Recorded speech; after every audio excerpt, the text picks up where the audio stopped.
Και βέβαια είχαμε πάρα πολύ μεγάλη χαρά όταν μου το είπανε και είπαν δώσε μου έναν τίτλο που είχα τότε. Εγώ είπα από τώρα, εν αρχή η ήρθη και έψαμε να δω κάτι. Δεν βρήκα, το είχα αφήσει έτσι. Μετά εγώ ένα ποτάμι, θα μπορούσαμε να έχουμε βάλει οτιδήποτε. Εν αρχή είναι μια ωραία ομάδα ανθρώπων. Ας πούμε, κάτι που είναι απαραίτητο για να ξεκινήσει μια θέση ανάγνωσης, όπως είπε και ο κύριος Ανδρέας. Αυτό που με έχει τραβήξει τα τελευταία χρόνια πάρα πολύ και ασχολείται συνεχώς και αδιαλείπτως είναι η διοργάνωση των ζώων ανάγνωσης και στα σχολεία και για ενηλίκους. Αυτό το κάνουμε με την ομάδα Χαρίς και Φίλοι. Αν δεν ακούμε, δεν με βολεύει αυτό που μου δώσαμε να κρατάω. Δεν ακούμε. Να μου κάνετε κάποιο νεύμα για να καταλάβω. Πρέπει να αλλάξω απόσταση. Λοιπόν, η ομάδα αυτή Χαρίς και Φίλοι διοργανώνει λέσχες ανάγνωσης.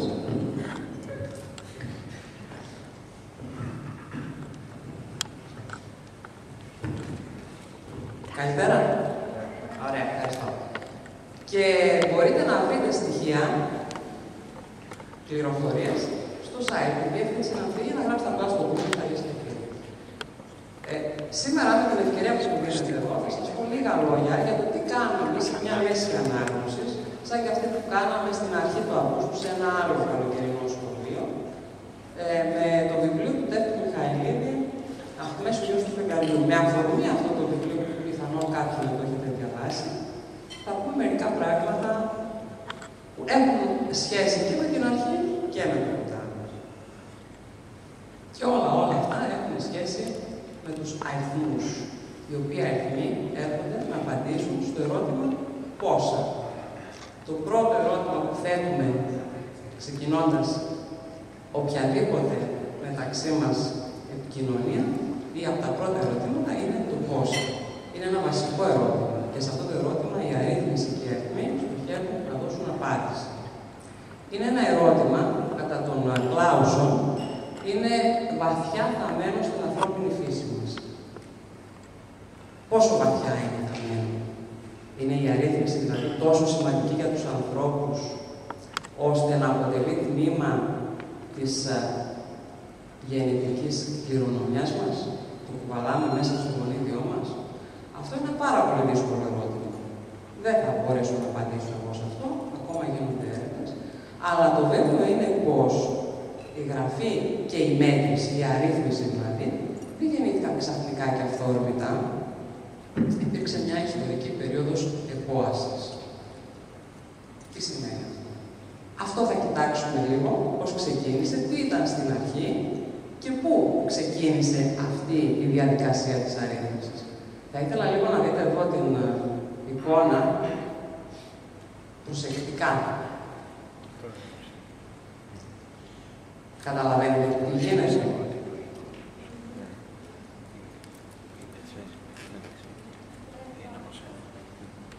Ένας βοσκός περνάει τα πρόβατα από τη Στρούκα, όπως λένε την στενή είσοδο, και δίπλα το παιδί τι κάνει?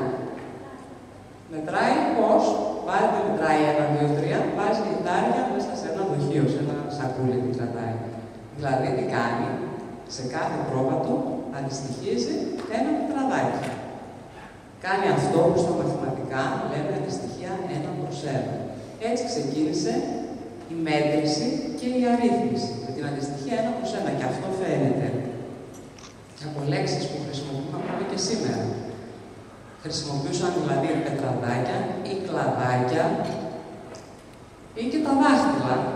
Αυτά ξεκίνησαν άλλωστε για να μετρήσουν, για να αριθμίσουν. Έτσι και χρησιμοποιούμε τη λέξη κομπιούτερ από το κουτάρι που είναι κομμοκλαδιά, κλαδεύω. Και φυσικά όλες τις άλλες λέξεις που ξέρετε. Εκτός από λέξεις υπάρχουν και ολόκληρες φράσεις, και αυτή την ξέρετε. Από τις πρώτες λέξεις που μαθαίνουμε στα αγγλικά είναι το τσόκ, piece of chalk, σωστά, εκκυμολία. Όμως τι σημαίνει του τσόκου ανά? Αυτό είναι ένας ιδιωματισμός που σημαίνει μετρό. Γιατί άραγε να σημαίνει μετρό? Πάει το μυαλό σας? Βέβαια, κάνω δύσκολες ερωτήσεις τώρα, γιατί είναι τόσο αυτονόητα που πώς μπορεί κανείς να τα σκεφτεί. Γιατί η πρώτη πανδοχή συνήθιζαν να τραβάνε για να καταμετρούν τα ποτά που πήγαιναν στους πελάτες τους. Έτσι. Άρα το τζόκο ανάμψη σημαίνει μετρό. Βλέπετε με πόσους τρόπους προσπαθούσαν οι άνθρωποι, κάνοντας ένα προς ένα τη στοιχεία, να βγάλουν ένα αποτέλεσμα, ένα αριθμητικό αποτέλεσμα. Και έχουμε ακόμα και σήμερα κάποια τέτοια, όπως είναι εδώ η φιλή Μασάι, δεν ξέρω αν έχετε ξαναδεί, που βάζουν στο λαιμό τους τα κορίτσια τα ανήπαντρα, μόνο στα κορίτσια τα ανήπαντρα, χάλκινα δαχτυλίδια, κάθε χρόνο ένα, τόσο ώστε ο αριθμός των δαχτυλιδιών δηλώνει την ηλικία τους. Δεν είναι καθόλου βολικό αυτό, έτσι. Θα μπορούσαμε πια να έχουμε μια ταυτότητα και να γράφουμε μόνο την ημερομηνία γέννησης. Κρατάει όμως από την εποχή που η αρρύθμιση γινόταν με αντιστοιχεία ένα προς ένα. Και μην φανταστείτε πως ήταν πάντα τόσο δύσκολο. Δηλαδή έπρεπε να βάζουν χάλκινα δαχτυλίδια στο λαιμό ή να μαζεύουν βότσαλα και τέτοια. Είχαν και απλούστερες μεθόδους. Χρησιμοποιούσαν και από αρχαιοτά των χρόνων, έτσι, τις χαρακές, όπως πριν υπάρχουν εκεί στον πίνακα με την ημολία, χρησιμοποιούσαν τέτοιες χαρακές πάνω σε κόκαλα, σαν και αυτά που έχουν δεχτεί, όπως το κόκαλο του Δεστόνιτσε, το οποίο είναι ένα αριθμητάρι, κάτι έχει μετρήσει κάποιος. Το μελετούν αυτό εκεί, το κόκαλο του Ισάγου. Βλέπετε πόσο παλιά είναι, το προηγούμενο 8.000 χρόνια, αυτό 20.000 χρόνια και οι ηλικίες είναι ρευστές. Δεν είναι εξακριβωμένη η ηλικία τους. Αυτό δεν είναι 4 κόκαλα, είναι ένα κόκαλο, το οποίο είναι φωτογραφημένο από διάφορες πλευρές. Έχει πάνω χαρακές που καθώς εξελίσσονται και τα όργανα με τα οποία τα έρευνουν και τα μελετούν, διαπιστώνουν ότι οι χαρακές αυτές είναι ομαδοποιημένες. Δηλαδή μετρούσαν κάτι που πιθανό να ήταν και σε μυαλό ημερολόγιο. Και όλα αυτά ήταν στην πολύ πολύ αρχή, όταν ακόμα οι άνθρωποι δεν είχαν καταλήξει σε μια περιοχή όπου έπαιρναν, αντλούσαν τα προϊόντα εκείνα που τους έδιναν την ικανότητα, τη δυνατότητα να παραμείνουν σε ένα μέρος και κινούσαν από περιοχή σε περιοχή, όντας άνθρωποι, όπως τους λέγανε, τους πορφοσυλλέκτες. Όταν έφτασαν όμως σε μια πολύ ωραία περιοχή, όπου υπήρχε ένα ποτάμι και άλλο ένα ποτάμι, ανάμεσα σε δύο ποτάμια, στη γόνιμη Μισέλινο, ανάμεσα στον Τίγρη και στον Εφράτη, εκεί αναπτύχθηκαν οι πρώτες μεγάλες πόλεις. Εδώ πλέον δεν ήταν επαρκές το να μαζεύουν κλαδάκια, χαλικάκια ή να κάνουν χαρακές πάνω σε κόκαλα. Οι πόλεις που αναπτύχθηκαν εδώ ήταν τόσο μεγάλες, που η ανάγκη για χρήση αριθμών και αρρύθμισης τους όθησε να επινοήσουν καινούριους αριθμούς, καινούριους τρόπους αρρύθμισης. Εδώ νομίζω ότι πρέπει να σταθούμε λίγο, στα γρήγορα, πολύ γρήγορα, να δούμε ιστορικά πώς ξεκίνησε το θέμα, γιατί τίποτα δεν ξεκινάει από μόνο του. Εμείς τώρα θεωρούμε αυτονόητο ότι έχουμε τους αριθμούς, κάνουμε τις πράξεις. Δεν ήταν έτσι τα πράγματα. Το 11.000 π.Χ., κάπου εκεί, ανάμεσα στη γόνιμη Μισέλινο, όπως λέγεται η περιοχή, ανάμεσα στον Τίγρη και στον Εφράτη, συμβαίνει το εξής. Εδώ θα βάλω τα γυαλιά μας, ώστε δεν ξέρω αν βλέπετε. Παίρνουν τα γράμματα. Είναι κόκκινο στο κόκκινο, εγώ δεν βλέπω. Λοιπόν, αρχίζει να παράγεται ένα πλεόνασμα τροφών. Γιατί η περιοχή είναι γόνιμη, οι άνθρωποι επιλεκτικά καλλιεργούν πλέον. Και έτσι δεν καλλιεργούν μόνο ό,τι χρειάζονται για να φάνε, τους περισσεύει τροφή. Δημιουργείται ταυτόχρονα, αναγκαστικά, και ένα πλεόνασμα ανθρώπινου δυναμικού. Όταν έχουμε περίσσια τροφή, πληθαίνει και ο πληθυσμός των ανθρώπων. Έτσι εμφανίζονται ειδικευμένα επαγγέλματα και αυτά, με τη σειρά τους, δίνουν όθηση στην παραγωγή των αγαθών. Έχουμε περισσότερα αγαθά. Τα αγαθά που πλεονάζουν δεν αποθηκεύονται μόνο, δεν συσσωρεύονται. Τι γίνεται, αναπτύσσεται το εμπόριο. Αρχίζουν να μετακινούνται από τη μια πόλη στην άλλη. Θυμόσαστε, φαντάζομαι ότι το 6.000 π.Χ. έχει ανακαλυφθεί ίδιο τροχός. Έχουν κάρα και μεταφέρουν τα παραπανίσια σιτηρά. Έτσι δημιουργούνται οι αποθήκες των τροφίμων και αρχίζουν οι ιδιοκτήτες και των αποθηκών αλλά και των αγροτεμαχίων να πιέζουν τους γραμματικούς και τους ιερείς να κάνουν προσθέσεις, να πολλαπλασιάσουν, να αφαιρέσουν, να διαιρέσουν. Υπάρχει πλέον μια πολιτιστική ανάγκη να γίνουν πράξεις. Γιατί δημιουργείται μια άκουσα τάξη, της οποίας οι γραμματικοί πια υπολογίζουν και τους φόρους. Αρχίζει να γίνεται ίσπραξη. Έτσι, με την καλλιέργεια της γης εμφανίζεται μια νέα διάσταση στην αρρύθμιση, όχι μόνο γιατί πρέπει να μετρούνται πλέον τα σίδερα, φάση γίνεται ο συσχετισμός πλέον ανάμεσα στους φυσικούς αριθμούς και στη μέτρηση. Στους φυσικούς αριθμούς, το 1, το 2, το 3, που εμείς τους θεωρούμε αυτονόητους. Όμως, δεν είναι τόσο απλά τα πράγματα, διότι αυτά που βλέπουμε εδώ θα μπορούσαμε να πούμε ότι είναι αριθμοί της εποχής εκείνης. Αλλά τι είδους αριθμοί, για τους που βλέπουμε εμείς. Κάθε ένα από αυτά τα συμβολάκια, εκτός από ότι δηλώνει ποσότητα 1, δηλώνει και ένα υλικός, ένα αγαθό. Είναι αυτά, τα οποία πιθανόν τα έχετε δει σε κάποια από τα βιβλία ιστορίας που κάνετε, έτσι, τα ενδυμήματα, τα tokens που λέγονται, με τα οποία μετρούσαν πλέον, αντί να χρησιμοποιούν ξυλάκια ή κοτσαλάκια, τα αγαθά τους, τα εμπορεύματα. Και δείτε λίγο, κάθε ένα από αυτά τα ενδυμήματα έχει μια διαφορετική σημασία. Εδώ, ας πούμε, το πρώτο είναι ένα πρόβατο, το δεύτερο ένα κιούπι μπύρα, το άλλο είναι κάποιο ένδυμα, ένα ψωμί. Για κάθε είδος χρειαζόταν ένα διαφορετικό σχήμα.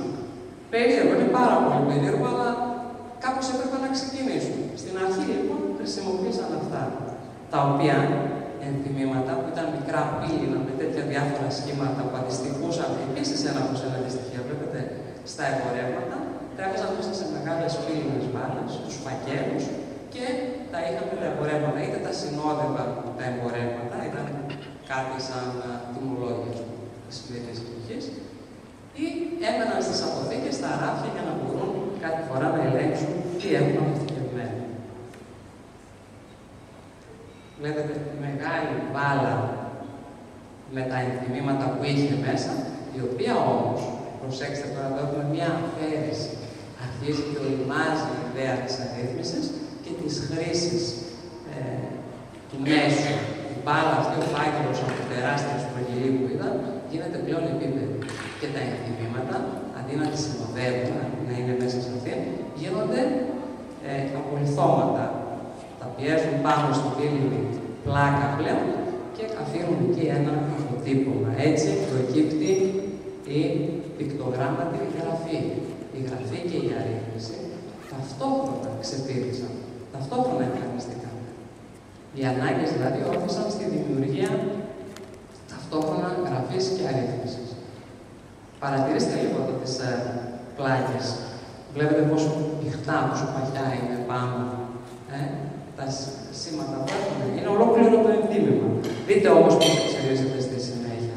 Πέρα από το ότι έχει γίνει πλέον η πλάκα, ο φάκελος από μια σφαίρα μεγάλη πλάκα, που είναι πολύ πιο ευχαριστό, και τα ίδια τα σύμβολα επάνω γίνονται πιο αφαιρετικά.